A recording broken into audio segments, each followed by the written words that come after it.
وقتی که من سیر جنت کردم، وقتی الله مهربان در معراج، شب معراج، وقتی که مرا از جنتش نشان داد، من در جنت میگه یک قصری را دیدم، یک کوشک را دیدم که آنچنان زیبا بود، گویم و ساخته شده ای از همون گویم شیشه های خیلی قیمت که میگه حتی انسان از بیرون گویا که درونش میبینی و از داخلش بیرونش میبینی.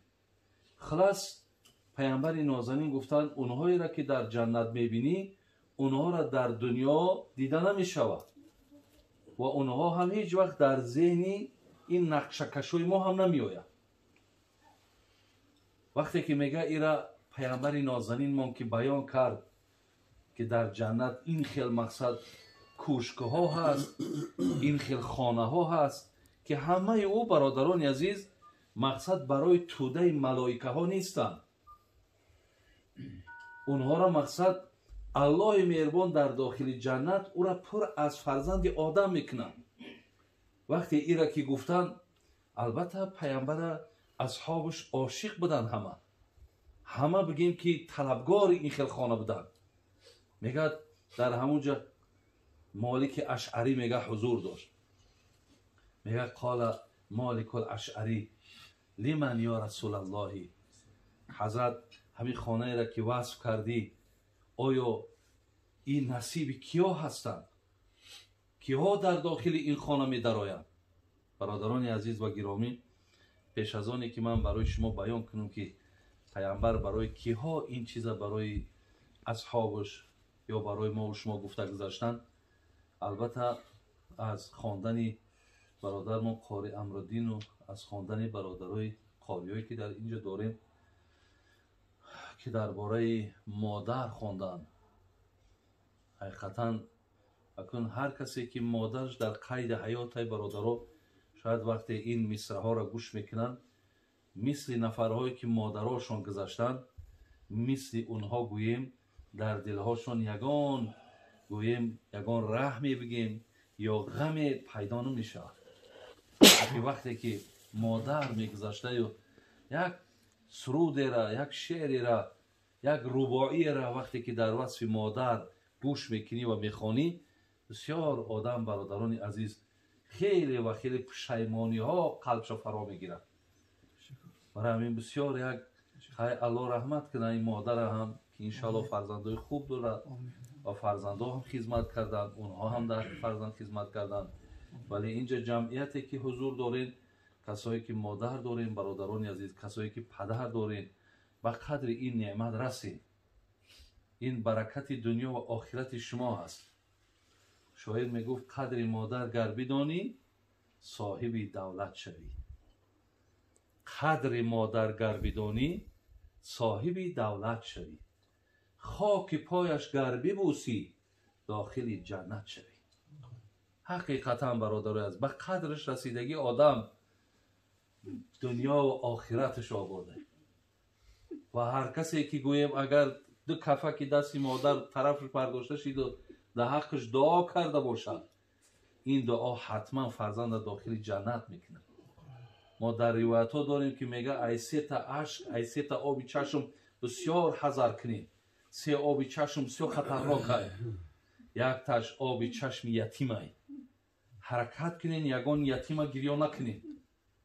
دوم اشک چشم مظلومه، یگان مظلوم مقصد یگان کسم وقتی که ظلم میکنین، وقتی بالاش ستم میارین، وقتی زورش میاد و آبی چشمش میریزه، از آبی چشمش سر بترسید. سوم گفتن از آبی چشم پدر و مادر بترسید. آبی چشم پدر و مادر هم برادر عزیز وقتی که اگر از حسابی بگیم بی آدابی ما شود، از حسابی بگیم که بی پروایی و بی ادبی ما شما شود، این آبی چشم مادر بسیار مشکلات سخت میارند. برای همین از این سه چیز ما برادر عزیز بسیار پرحذر باشیم.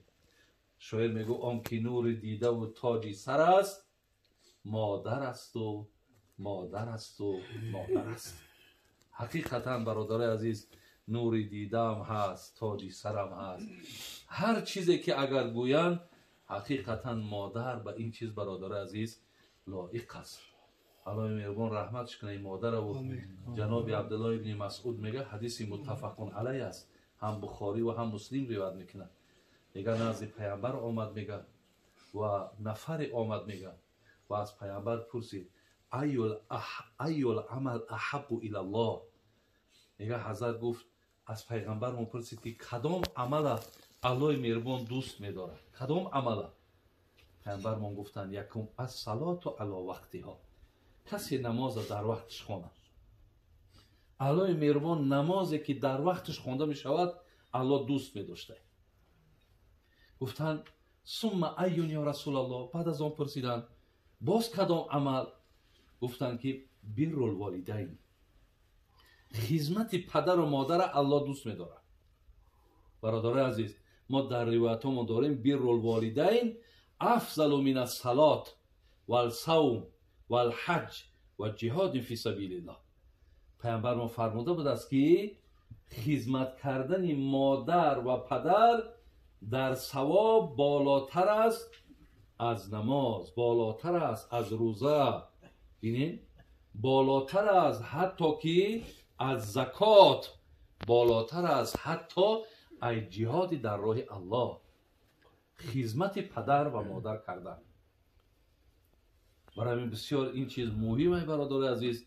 هر کسی هست به قدر نعمت برسید، کسی نیست اگه چیزی که کردیم هر کسی دعای نیکشون را گرفت دیگر جای پشیمانی نیست. لیکن کسی اگر مبادایی در حیات اینها را ناراحتم کرده باشد، صاحبای کتاب میگن راه دارد که شما از این ورطه ببروید. گفتن چی خیل؟ گفتن سر گورش روید، در سر گورش روید، بالا که قبرش دا تلاوت کنین، ثوابش بر روحش بخشین و همونجا از مادر پدر عذرخواهی کنین.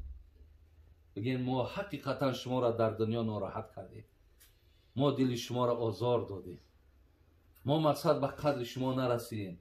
من گمانم همه که شما من خفه رفتگین، برای من را ببخشید. حتی صاحبای کتاب میگه در همون جمع رفته از اونا بخشش پرسیدن. برای انشاءالله گفتن شرطای دیگرش هم هست. گفتن مادرتان باشد دوگانه‌هاش دائم در خانه دعوت کنید. اگر پدرتان باشد رفیقای پدرتان هم هیچ وقت مقصد از اونها رابطه را نکنید. با این سبب ما گفتن روح مادر و پدر از آن فرزندا خرسند می شود. بیایم به سر حدیثی که برادران عزیز من در ابتدا گفتم. وقتی که حضرت وصف کردند او خانه را، او کوشک، بعدن میگه مالک اشعری گفتن حضرت این خانه در کی داخل می شود؟ آیا این را مقصد چگونه چیکار کنیم که ما صاحب همون منزل شیم، ما صاحب همون خانه شویم؟ یا حضرت صاحبای همون خانه را برای ما بگو. برادرای عزیز 4 نفری را پیامبر در این حدیث نام بردن. گفتن یکم لیمن اطاب الکلام، یکم کسانی که در دنیا برادرای عزیز همیشه سخن نیک دارن. شما میدونید که با زبانم، با کلمه نیکم ما گروهی از زیادی مردم دلبرداری کرده میتونیم. ما میتونیم که با سخن درشتمان توده زیادی مردم هم خفا و ملال کنیم. در قرآن الله برای چی میگه؟ اعوذ بالله من الشیطان الرجیم لو کنت فظا غلیظ القلب لانفضوا من حولک. الله ربی ولی کلمه فظ ببینین دو چیز گفت. اگر تو درشت سخن میشدی یا اگر سخت دل میشدی، یعنی بیرحم میشدی، مردم از نزد تو همه پریشان میشد، در نزد تو هیچ کس نمیشی. یعنی پیامبر الله گفت که میدونی که در گرد تو برای چین قدر مردم جمع شدن. آتی اگان آدمی مالدار نبودی، پولدار نبودی، آتی تا پشت قنات اولاد و اجدادت نبود، بین یک آدم یتیم به وای رسیدگی. چرا مردم در گرد تو جمع شدن؟ زیرا که تو سخن خوب داشتی. بین سخن خوب تو و اخلاق حمیده تو مردم در گرد جمع کرد. یعنی برادران عزیز، این خانه را پیامبر گفت کدامی از امت من سخن خوب دارد که همیشه مردم از اون مستفید میشوند، فایده میبرند، مردم همیشه میخواهد با او مقصد بشیند یا او در پیش یگان صحبت کند، همین خیل خانه ها را پیامبر نازنین گفتن حق همین ها هست. ما در حدیث داریم که من کان یؤمن بالله والیوم الاخر فلیقل خیرا او لیصمت. حضرتان کسی ایمانی با خدا و رسول دارد، اگر به شرط نمیدانی گپی نیک خاموش باش. اگر میدانی گپی نیک زده میتونی گپی خوب داری، گپی خوب تبزن، گپی نیک تبزن. نمیتونی، از خودت باوری نداری، حتما آرامی را، خاموشی را برای خودت انتخاب کن. اینم انشاءالله یک درجه یا مقام داره. برای همین پیامبر نازنین میگه که لیس المؤمن بالطعان ولا اللعان ولا الفاحش ولا البذیء. پیامبر میگه لیس المؤمن، من مؤمن نمیشمارم. پیامبر میگه کی را؟ آن کسی که با زبانش طعان، بنده های خدا را طعنه میکنه. ببینید همین طعنه کردن هم بسیار آدمی کمتر ناموست و دینت اگر همین ننگت باشه، همین یک طعنت کنن، باور که دیگه خیلی و خیلی مانده و دیگه بسیار آزرده میشه. گفتن مؤمن نمیشمارم کسی طعنه میکند. و دویم لعان، کسی که لعنت میگه. ولا الفاحش ولا البذیء، آن کسانی که فحش میگن، سخنهای حقارت داره میگن، سخنهای بیهوده میگن.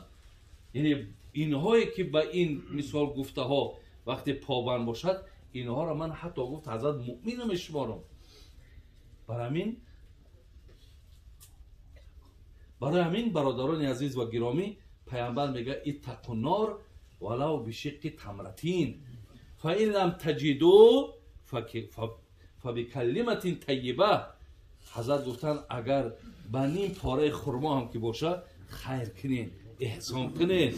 اگر همین را ندارین سخنی خوب بگین.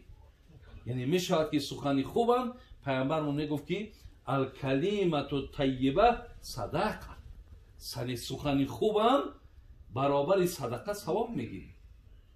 ولی همین حضرت لقمان شما دیدین برادر عزیز که وقتی که یک آدمی دانشمند بود، این پیامبر نبود. سوره‌ای که ما در قرآن داریم به نام لقمان میگه وقتی خوجینش رهبرش میگه مال کشت، گفت که برای من چیکار کرد؟ برای من گفت همو پاره گوشت بهتریش بیار. آورد زبان. میگه وقتی دفعه دیگر با مال کشت، با گفت که این دفعه گفت برای من بدترینی مقصد همو پاره گوشت بیار. میاره زبان. در هر دو حالت زبان میاره. گفت جناب لقمان اگه برای من شر بده، تو آدمی دانشمندی، بهترین هم گفتم زبان آوردی، بدترین هم گفتم زبان آوردی. گفت حقیقتا اگر هرگاهی که این زبان اگر آلوده انامین، بدگویی ها، آلوده طعنه‌گویی ها، آلوده لعنت گفتن، آلوده سخنهای بی‌معنی اگر نباشد، این بهترینی گویم که همون پاره گوشت است. لیکن وقتی اگر همین زبان آلوده انامین سخنهای قبیح و درشت کشید، این میشود بدترینی گویم همون تیکه گوشتی که در ما هست. برای همین برادران عزیز و گرامی، یکم نفری که داخل انامون خانه زیبا می شود، در دنیا شما سخنی نیکو بگین. در خاندانم برادران عزیز، شما مقصد با سخنهای نیکوتان، شما میدونید که در همین تلفن‌های ما فرزنداتون زنگ میزنه که ای دهنی بعد پدر و مادر بیزار شدگیم، ما جدا شیم، اجازت هست یا نه؟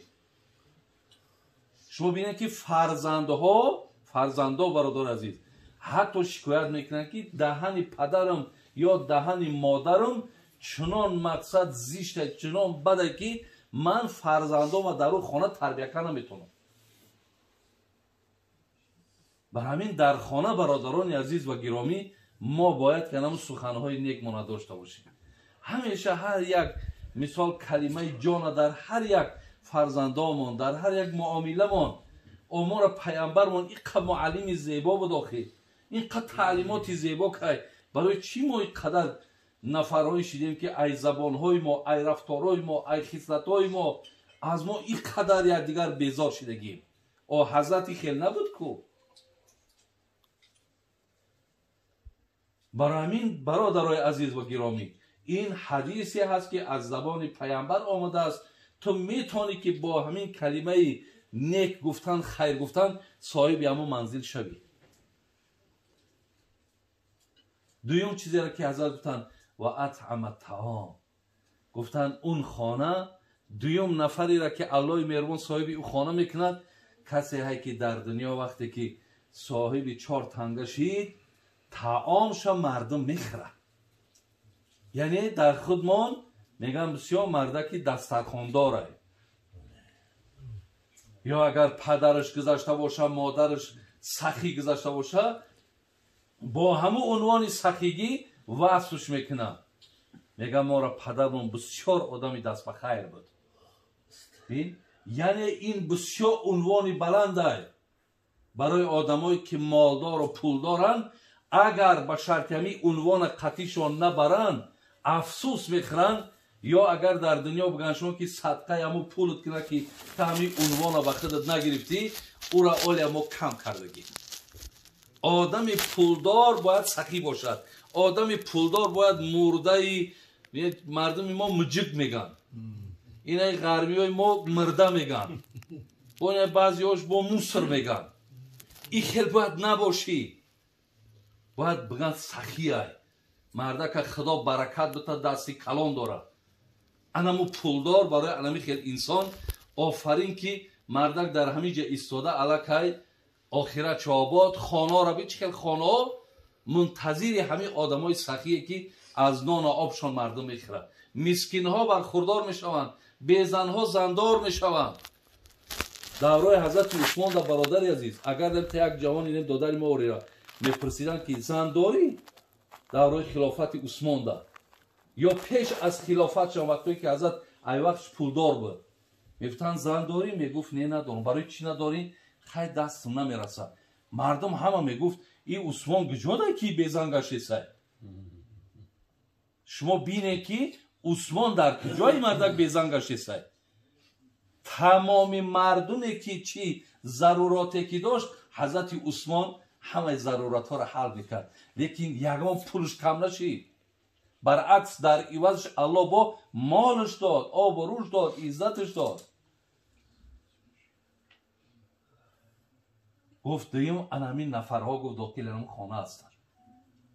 سیم چی گفتن حضرت؟ گفتن سیم گفتن از برای تاب الصیام، کسی که از رمضان روزه میگیره. برادرای عزیز این برای ما و شما. اگر از زمره آدمای خوشگپش نباشیم، اگر سخی نباشیم، از روزش برخورداریم کو. لیکن همین روزه را هم برادرای عزیز حرکت کنیم که حقیقتا بگیم که همین نامش یا اینکه بگیم معناش یا همین داشتن همین ماه مبارک برادرای عزیز به یگان زلال زیان نداشته باشه همراه خودش. ما حدیث داریم الصیام جنتون یا الصوم جنتون ما لم یخرقها. روزه برای شما سپره مادامی که نشکنینش، مادامی نشکنینش.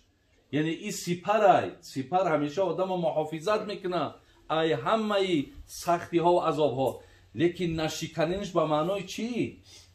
روزدار باشی و در برابرش تمامی خصلت های بدت باشه، در برابرش غیبتت باشه، در برابرش تهمتت باشه، در برابرش حق خرید باشه، در برابرش حرام خرید باشه. این چی روزه؟ پیامبر نازنین گفتن من لم یدع قول الزور والعمل به فلیس لله حاجة فی ان یدع طعام او شراب. کسی اگر در وقت رمضان دروغ قد نکنه، سخنهای درشت سخت قد نکنه، الان میگه حاجت ندارم که میخره میآشامه روزه میگیره کاری او دیگه مثلا من حاجت به روزه ای آدم ندارم دیگه. برای همین رمضان این نیست برادرها که فقط من تا بگر همین گرسنه و تشنه خدمت بقبون در برابرش همه بدبختی ها را کنم. این روزه نیست. رب صائم لیس له من صیامه الا الجوع. ببینید و رب قائم لیس له من قیامه الا السحر. بسیاری روزه‌دارایی هست که ای رمضان هیچی ثواب نمیگیرند. دیگه مثلا من حاجت به روزه ای آدم ندارم دیگه. برای همین رمضان این نیست برادرها که فقط من تا بگر همین گرسنه و تشنه خدمت بقبون در برابرش همه بدبختی ها را کنم. این روزه نیست. رب صائم لیس له من صیامه الا الجوع. ببینید و رب قائم لیس له من قیامه الا السحر. بسیاری روزه‌دارایی هست که ای رمضان هیچی ثواب نمیگیرند. بسیاری شب زنده داریایی هست که برای اونا فقط زحمت بیداریش میرسه، هیچ نه از ثواب اجر نماز شب نمیگیرند. برای چی؟ برای در برابرش همه بدبختی ها را دارند. سوم گو برای اینا.